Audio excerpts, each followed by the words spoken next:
Assalamualaikum warahmatullahi wabarakatuh. Halo teman-teman, selamat malam. Malam ini saya akan membawakan sebuah cerita teman saya pada saat melaksanakan KKN di daerah desa pelosok. KKN biasanya identik dengan keseruan, kebersamaan, dan pengalaman baru. Karena kita harus tinggal dan bisa berbaur dengan warga setempat. Kadang kita belajar bahasa, adat, dan tradisi daerah tersebut. Kadang juga kita berinteraksi, berkenalan, bercanda, sampai ada juga yang terlibat cinta lokasi atau cinlok. Tetapi berbeda dengan apa yang dialami teman saya. Karena teman saya mengalami kejadian yang tidak masuk di akal, yang mungkin tidak akan pernah ia lupa seumur hidupnya. Kisah ini merupakan pengalaman teman saya yang bernama Andra. Hanya saja, untuk membuat cerita ini lebih hidup, saya akan membawakannya dari sudut pandang saya. Jadi dengarkan baik-baik, karena mungkin saja apa yang saya alami di cerita ini bisa juga terjadi pada kalian.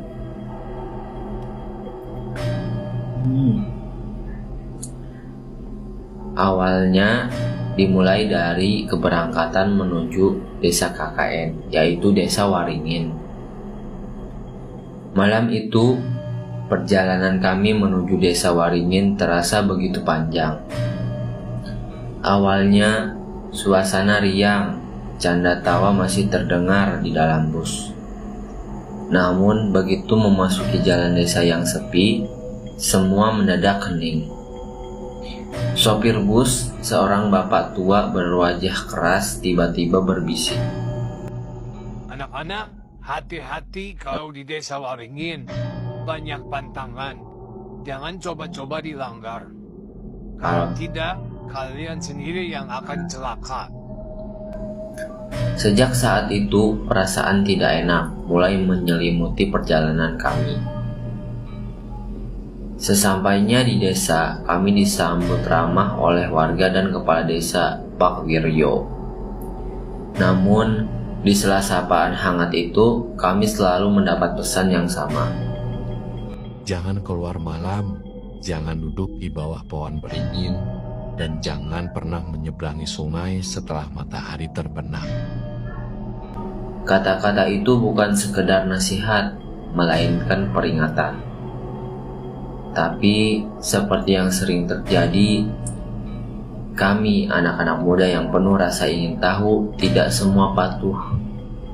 Sore itu, Andi, teman kami yang paling keras kepala, nekat duduk di bawah pohon beringin besar. Padahal jelas-jelas sudah dilarang. Kami berusaha menyeretnya pergi, tapi malamnya Andi jatuh sakit. Tubuhnya panas, lalu tiba-tiba ia bangun dengan mata kosong. Suaranya berat dan asing. Ini tempat kami. Pergi kalian. Suara itu bukan suara Andi. Belum hilang rasa takut kami, malam berikutnya terdengar suara gamelan dari arah hutan. Dentumannya samar tapi jelas. Rani, teman kami yang paling penakut, berbisik dengan tubuh gemetar. Dia memanggil. Aku lihat dia dalam mimpi. Seorang wanita menari di tepi sungai. Dan benar saja, saat Andi dan Bagas nekat pergi ke sungai malam hari, kami semua melihat sosok itu. Seorang wanita berambut panjang, menari di atas permukaan air. Wajahnya rusak, penuh luka, namun gerakannya indah sekaligus menyeramkan. Sejak malam itu, gangguan semakin parah. Rani kerasukan menari sendiri di halaman rumah dengan senyum kosong. Bagas kehilangan suaranya, hanya bisa berbisik. Andi semakin lemah, wajahnya pucat, mimisan setiap malam. Akhirnya, kami memohon penjelasan pada Pak Wiryo. Dengan suara berat, ia menceritakan asal-usul desa. Puluhan tahun lalu, desa Waringin pernah dilanda wabah. Wabah aneh yang membuat belasan orang mati dalam hitungan hari. Demam, tubuh membiru, lalu meninggal. Orang percaya penyakit itu datang karena penunggu sungai murka. Untuk menghentikan wabah, warga mengorbankan seorang penari ronggeng bernama Mbok Sari. Ia ditenggelamkan ke sungai dalam iringan gamelan. Sejak itu wabah hilang, tapi arwah Mbok Sari tidak pernah tenang. Ia terus menuntut tumbal, dan siapapun yang melanggar pantangan desa akan dianggap sebagai gantinya. Malam terakhir, ritual dilakukan di tepi sungai. Angin bertiup kencang, suara gamelan semakin keras. Dari kabut muncul sosok Mbok Sari. Kain lusuh menempel di tubuhnya. Wajahnya rusak, namun ia terus menari.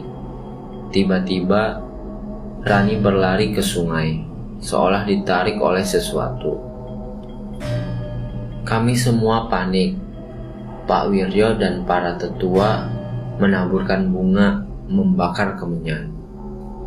Sosok itu menoleh kepada kami, matanya merah menyala. Suaranya menggema. Serahkan satu atau semua ku bawa. Tiba-tiba air sungai bergolak hampir meluap. Suara gamelan menghantam telinga. Kami berpegangan tangan membaca doa sekuat tenaga.